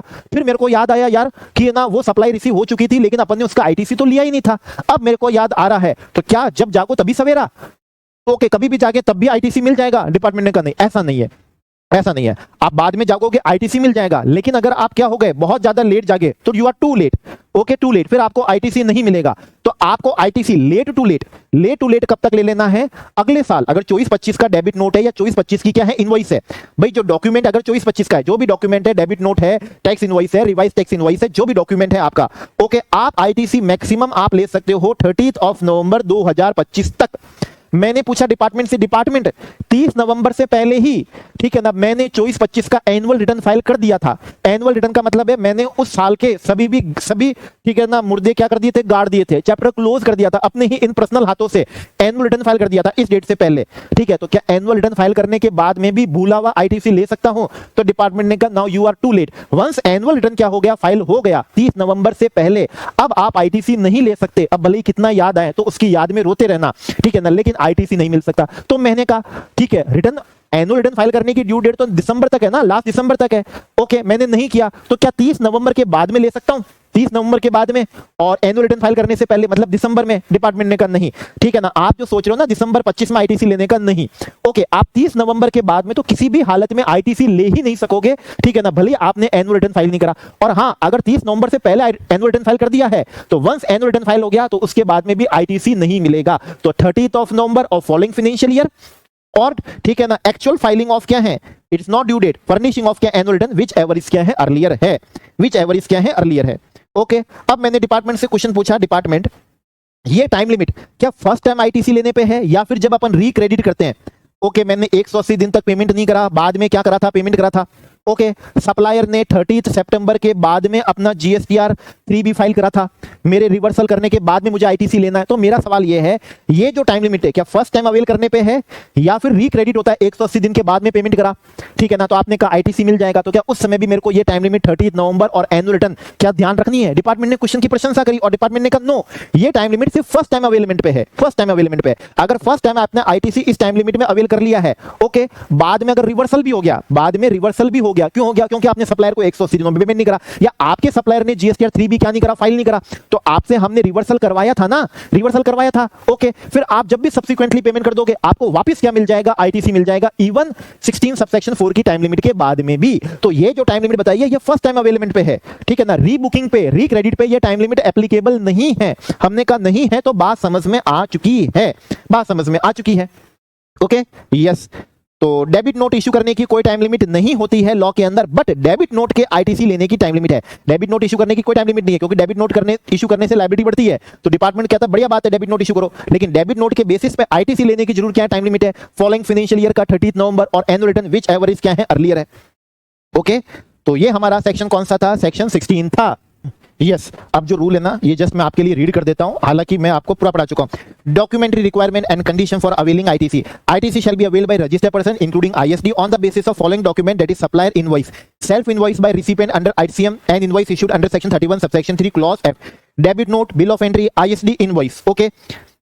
ITC shall be availed by registered person only if all applicable particulars and the relevant information contained in such document, if the said document does not contain all the specified particular but contain the details of the amount of tax charge, description of goods or service, total value of supply of goods or service, GST number of supplier and recipient, and place of supply in case of interstate supply, ITC may be availed by such registered person. Now question है, मैंने department से यहाँ पर question पूछा, सब कुछ सही है, सारी कंडीशन समझ में आ गई, इनवॉइस भी साथ में है, पेमेंट भी हो गया है, सब कुछ हो गया है, कोई दिक्कत ही नहीं है, कोई दिक्कत नहीं है। लेकिन जो इनवॉइस मेरे को मिली है ना, इनवॉइस जो मेरे को मिली है, उस इनवॉइस के अंदर कई सारे पर्टिकुलर्स होते हैं, कई सारे पर्टिकुलर्स हैं, ओके। वो सारे पर्टिकुलर्स जो आपने टैक्स इनवॉइस वाले चैप्टर के अंदर बताए थे, आपने टैक्स इनवॉइस वाले चैप्टर में बताए थे, तो वो सारे पर्टिकुलर्स उसके अंदर मेंशन्ड नहीं है, सारे पर्टिकुलर्स मेंशन्ड नहीं है, ओके। लेकिन बस ये मेंशन है, value of supply they the, tax का अमाउंट दे दिया, रिसिपिएंट का GST नंबर दे दिया है, और क्या सप्लाई करी है, क्या क्वांटिटी है, बस ये दे दिया। लेकिन बाकी सारी डिटेल जो होती है, डेट वेट उसके अंदर, और बाकी सारी डिटेल सब कुछ उसके अंदर क्या है, गायब दिख रही है मेरे को, ठीक है। तो अब सारी डिटेल्स नहीं है, लेकिन कुछ खास डिटेल्स है, ले सकता हूं, नहीं ले सकता हूं, या इनवॉइस की डिटेल से कोई फर्क नहीं पड़ता। 2A में ऑटो पॉपुलेट होकर आया है, आपको टैक्स मिल चुका है, सप्लाई मेरे को रिसीव हो चुकी है, काफी है ITC लेने के लिए। तो डिपार्टमेंट ने कहा सुनो देखो, बढ़िया बात है कि आपने टैक्स इनवॉइस वाले चैप्टर को याद किया, और ये भी करा कि इनवॉइस में बहुत सारी डिटेल्स जाती है, जो रूल 46 ने क्या करी है बताई है, तो पूछा है तो सुनो, ओके। इनवॉइस के अंदर डिटेल्स होनी चाहिए, तभी आप ITC ले सकते हो। लेकिन अगर सारी डिटेल्स नहीं है, लेकिन जो मेजर डिटेल्स होती है ना, वैल्यू ऑफ सप्लाई, ठीक है ना, कौन सी सप्लाई है, उसका डिस्क्रिप्शन, उसकी क्वांटिटी, टैक्स का अमाउंट, सप्लायर का GST नंबर, रिसिपिएंट का GST नंबर, और बहुत इंपॉर्टेंट, अगर सप्लाई इंटरस्टेट है तो प्लेस ऑफ सप्लाई, अगर ये मेजर इंफॉर्मेशन भी है तो भी आप ITC ले सकते हो। लेकिन अगर मेजर इंफॉर्मेशन भी मिसिंग है, ठीक है ना, आपके पास में जो डॉक्यूमेंट है, आपके पास हमने कहा ना डॉक्यूमेंट होना चाहिए, अब है, लेकिन मेजर डिटेल्स उसके अंदर इंफॉर्मेशन ही क्या है, मिसिंग है, तो फिर उसके होने का कोई फायदा ही नहीं है। और जब उसके होने का कोई फायदा नहीं है, तो आप ये समझो आपको अभी ITC नहीं ले सकते, आप ITC नहीं ले सकते, आपको नहीं लेना है। तो सारी इंफॉर्मेशन तो नहीं, लेकिन कम से कम मेजर इंफॉर्मेशन तो हो कि सप्लाई कौन सी है, उसकी वैल्यू कितनी है, उसकी क्वांटिटी कितनी है, मतलब इसका डिस्क्रिप्शन तो हो, सप्लायर का GST नंबर, रिसिपिएंट का GST नंबर, और इंटरस्टेट तो प्लेस ऑफ सप्लाई। मेजर होगी तो भी दिक्कत नहीं है, लेकिन मेजर भी नहीं है, बाकी तो है ही नहीं, मेजर भी नहीं है तो दिक्कत है। तो फिर आप ये समझ लो आपको उस इनवॉइस के बेस पे ITC नहीं लेना है, भले 2A के अंदर वो ऑटो पॉपुलेट होके आ ही क्यों ना गया हो, तो भी आपको उसका क्या नहीं लेना है, ITC नहीं लेना है, okay. As per CBIC tweet, ITC of RCM can be claimed in the same month in which it is paid. Okay, now question में हमारा ये है, मान लो सप्लाई अंडर RCM की है, RCM की, अब आपकी ये कंडीशन है कि सप्लाई पे टैक्स का पेमेंट हो जाना चाहिए, और एक आप कहते हो कि प्रोविजनल ITC भी मिल जाएगा। क्वेश्चन ये है कि जहां रिसिपिएंट को खुद को टैक्स का पेमेंट करना है, GSTR 3B से ही ITC लेते हैं, और GSTR 3B से ही हम टैक्स का क्या करते हैं, पेमेंट करते हैं। तो वो एक ही 3B है जिससे मेरे को ITC लेना भी है, RCM वाला, और 3B ही है जिससे मेरे को RCM से टैक्स का पेमेंट भी करना है। तो मेरा सवाल ये है कि मैं जिस 3B से RCM टैक्स का पेमेंट कर रहा हूं, क्या उसी 3B के अंदर ही वो ITC ले भी लूं, क्या ले भी, मतलब ले भी लूं और पेमेंट भी कर दिया मैंने, क्योंकि आप ही ने कहा था ना प्रोविजनल ले सकते हो, भली पेमेंट क्या हो बाद में हो। मैं तो क्या कह रहा हूं, पेमेंट क्या उसी 3B से पेमेंट भी कर रहा हूं और 3B से आईटीसी भी ले रहा हूं। पॉसिबल है क्या? डिपार्टमेंट ने कहा जब यह प्रोविजनल आईटीसी पॉसिबल था कि आपने आईटीसी ले लिया, सप्लायर बाद में टैक्स का पेमेंट कर रहा है तो भी चल रहा था हमको, तो यहां तो क्या दिक्कत होगी? आप 3B से पेमेंट करो और 3B से आईटीसी ले लो, कोई दिक्कत नहीं है। आप सेम मंथ के अंदर पेमेंट कर दो और उसी मंथ के अंदर उसका आईटीसी ले भी लो, यूटिलाइज भी कर लो, कोई दिक्कत नहीं है, कोई दिक्कत नहीं है। Okay, no ITC shall be availed by registered person in respect of any tax that has been paid in pursuance of any order where any demand has been confirmed on account of fraud, willful misstatement, separation of act under section 74, 129 and 130। मैंने department से question पूछा, department question बढ़िया बना है, मेरे को तो ऐसा लग रहा है बढ़िया है, ठीक है ना। मान लीजिए मैं चोर, मेरा सप्लायर चोर है, मैं भी चोरी हूं, हमने दोनों ने मिलकर साथ में चोरी करी, सप्लाई ले ली, ठीक है ना, सप्लाई ले ली, मैंने कहा कोई टैक्स इनवॉइस इश्यू नहीं करनी, तो कोई टैक्स का क्या नहीं कर, पेमेंट भी मत कर, ठीक है ना। ऐसे ऊपर मेरे को क्या दे दे, सप्लाई दे दे। मान लीजिए उसके यहाँ कोई इंस्पेक्शन हुआ, सर्वे हुआ, सर्च हुआ, जो भी हुआ वो लपेटे में आ गया, ठीक है ना, और डिपार्टमेंट ने उससे टैक्स की डिमांड करी, तो उसने कहा जब मुझे टैक्स का पेमेंट ही करना है, ओके, तो क्यों ना मैं इनवॉइस इशू करके उसकी डिटेल GSTR 1 में डाल के सप्लायर को 2A में ऑटो पॉपुलेट करवा के उसको ITC क्या करके दिलवा के, ओके, उसको दिलवा दूं, क्योंकि मेरे को तो टैक्स का पेमेंट करना ही पड़ रहा है। तो डिपार्टमेंट ने कहा ये ठीक है, एक तो हम पकड़े और पकड़ने के बाद में मालूम पड़ा कि जो टैक्स हमने वसूल किया है उसका तो रिसिपेंट ने ITC ले लिया, चोर होके भी ले लिया। तो डिपार्टमेंट ने कहा नहीं, इतना जानने के बाद हम ऐसा होने नहीं देंगे और हम ITC आपको लेने नहीं देंगे। तो जो भी इनवर्ड सप्लाई पे टैक्स पे हुआ है, अंडर किस में हुआ है, मान लीजिए किस में हुआ है, फ्रॉड में हुआ है, fraud, separation of act, wilful misstatement, जिन्हें हम सेक्शन 74 बोलते हैं। 74 डिमांड का है, डिमांड का तो 73 भी है डिपार्टमेंट ने कहा, लेकिन 73 नॉन फ्रॉड केसेस में, जहां गलती से आपने टैक्स का क्या नहीं करा, पेमेंट नहीं करा, बाद में कर दिया।